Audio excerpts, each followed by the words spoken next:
তেলকাণ্ড থেকে শিক্ষা, বেশ কিছু নয়া পদক্ষেপ কলকাতা পুরসভার। কলকাতা পুরসভার অভ্যন্তরীণ অডিট রিপোর্টে সামনে আসে বিপুল অঙ্কের তেল দুর্নীতি। তেলকাণ্ডে কয়েকদিন ধরেই উত্তাল পুরসভা। এই পরিস্থিতিতে পুর কমিশনার খলিল আহমেদ এক নির্দেশিকায় জানিয়েছেন, ম্যানেজার ও বিভাগীয় প্রধানদের আর ব্যক্তিগত গাড়ি দেওয়া হবে না।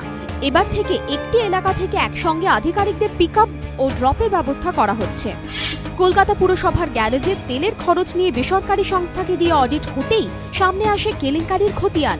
সেই রিপোর্টে দাবি, তেল নেওয়ার ক্ষেত্রে পদে পদে কারচুপি হয়েছে, যার জেরেই লক্ষ লক্ষ টাকার লোকসান গুনতে হয়েছে পুরসভাকে।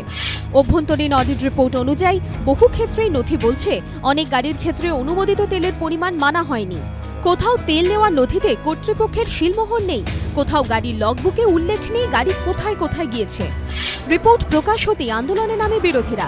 এই পরিস্থিতিতে প্রতিটি দপ্তরের ম্যানেজার ও বিভাগীয় প্রধানদের ব্যক্তিগত গাড়ি না দেওয়ার সিদ্ধান্ত নিয়েছে পুর কর্তৃপক্ষ। প্রতিটি দপ্তরে অফিসারদের নাম ও ঠিকানার একটি তালিকা তৈরির নির্দেশ দিয়েছেন পুর কমিশনার।